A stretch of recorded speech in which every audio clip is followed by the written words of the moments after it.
Have you ever walked into a room, said nothing, and yet felt like people weren't taking you seriously?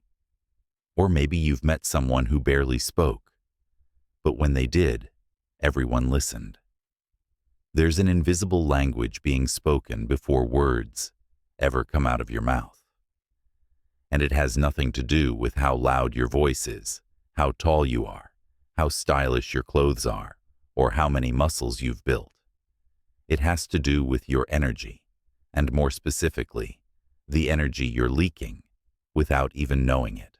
What if I told you that the way people treat you is not just based on your appearance, your skills, or even your personality, but on the frequency you emit?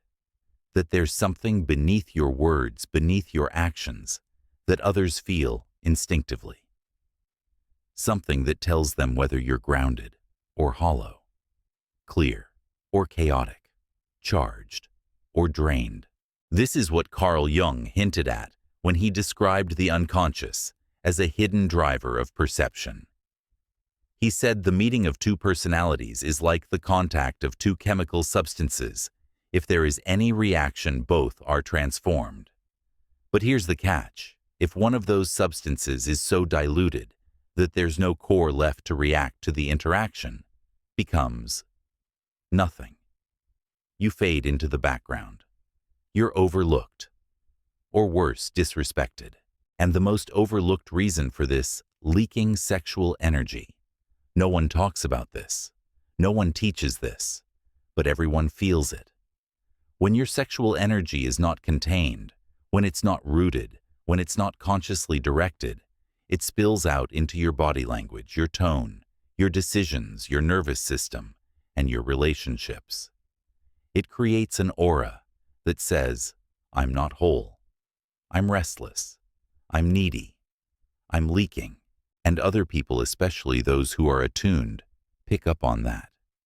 They don't even have to know why. They just feel it, like a scent in the air that doesn't match the room. They feel the instability. They feel the compulsive craving. They feel the lack of self-control.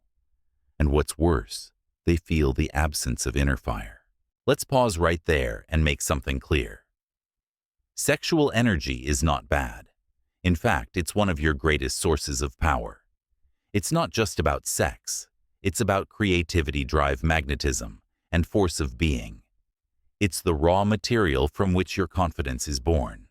The issue isn't the energy, it's the leakage. When you unconsciously spill this energy through compulsive habits, chronic arousal, without purpose, porn addiction, excessive fantasizing, or even subtle fixation on approval, you begin to project a kind of emptiness, a subtle but perceptible absence of rooted presence. You don't need to say a word. It shows in how you sit, how you walk, how your eyes wander, how often you fidget, how you can't just be still. It shows in how you avoid silence, how you seek distraction, how you over-explain yourself, how your laughter comes with a hint of self-doubt. People may not consciously judge you for this, but they sense something is off. Some people will avoid you. Others will try to dominate you. Still others might use you because they can feel that you're disconnected from your power. You've left the gate open. Let's return to Jung. In his theory of individuation, the goal of psychological development is to become a whole person, to integrate all aspects of the self, including the shadow and the instinctual drives. When you reject your sexual energy, suppress it, or misuse it, you create an imbalance in the psyche. Instead of this powerful energy being integrated into your life as fuel for creation, clarity, and presence, it fragments you. Part of you wants to rise, but another part of you stays stuck in the lowest form of gratification. This fragmentation creates psychic noise, and that noise is what people pick up. They may not know the source, but they feel the instability. They feel the contradiction between what you say and what you radiate. You can say all the right words, act calm, act composed, But your energy says something else. It says, I don't trust myself. And if you don't trust yourself, why should they? Let's get extremely specific now. Here's what people feel when you are leaking sexual energy. Restlessness. You can't be still. You move, tap, twitch, or shift too much. Even if subtle, it sends the message that you're uncomfortable in your own body. Neediness. You laugh too hard at jokes, seek excessive eye contact, or subtly chase validation. This doesn't come from love. It comes from a nervous system, craving regulation. Low magnetic pull. People don't lean in. They don't feel drawn to you. They may listen out of politeness, but rarely feel impacted. Disconnection. Your words feel rehearsed. Your gaze doesn't penetrate. Your smile lacks depth. You're there, but you're not present. Now here's the deeper truth. These behaviors aren't the problem. They're the symptoms. The problem is the chronic leakage of energy. And it's not just physical release. It's how you relate to the urge. Every time you treat your sexual desire as something to get rid of, you're telling your body, this power is too much for me. I'd rather discharge it than hold it. But holding it is exactly what builds character. So, what's the solution? It's not celibacy. It's not moral judgment. It's energetic containment. It's developing the capacity to hold your sexual energy without needing to suppress or act on it unconsciously. Imagine if you treated your arousal not as a nuisance to be eliminated, but as a signal to transform. What if every time you felt that surge, you used it to speak more clearly, move more boldly, write more deeply, or breathe more fully? That's called transmutation. It's not fantasy, it's ancient wisdom. Men who build kingdoms, empires, revolutions, they learned how to contain fire until it became light. Not everyone will understand this, but the few who do become unforgettable. Let's ground this into real life. Here's your first exercise. For the next 24 hours, pay close attention to your nonverbal communication. Don't try to change it.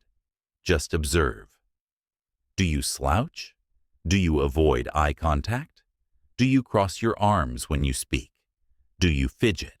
Do you lean forward too much in conversations? Do you laugh too often to soften tension? All of these are subtle signs of energy leakage, and they tell people around you that you're not yet anchored in yourself. Now for the next 3 days, set a simple rule. No unconscious stimulation. That means no porn, no excessive scrolling, no just checking that Instagram story of someone you're attracted to. Every time you feel the urge, breathe. Close your eyes. Bring the energy up your spine. Hold it there. Speak from that place. Work from that place. Move from that place. That's how you rewire your nervous system to say, I can hold this. I don't need to give it away. And here's something else. Watch what happens to how people respond to you. You'll start to notice subtle shifts. People will look at you longer. They'll listen more attentively. You'll feel less of a need to prove anything. You'll start to radiate, not from effort, but from presence. Because when your energy is no longer escaping you, it starts emanating from you. Remember, energy never lies. You can fake a smile. You can fake posture, but you cannot fake containment. And containment is not tightness. It's relaxation into your own power. It's stillness that doesn't shrink. It's calm that commands. It's a silence that speaks louder than performance. This is your edge. This is what separates boys from men, noise from depth, image from essence.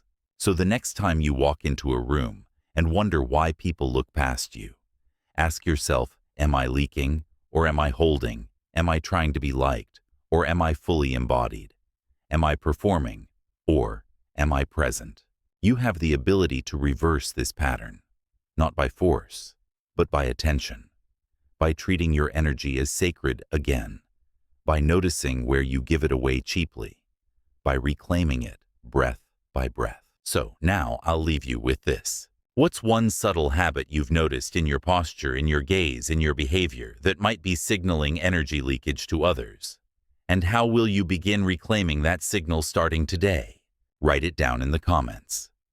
Let's talk about the things no one talks about, but everyone feels. We'll meet again in video 4. But next time, come with your energy intact.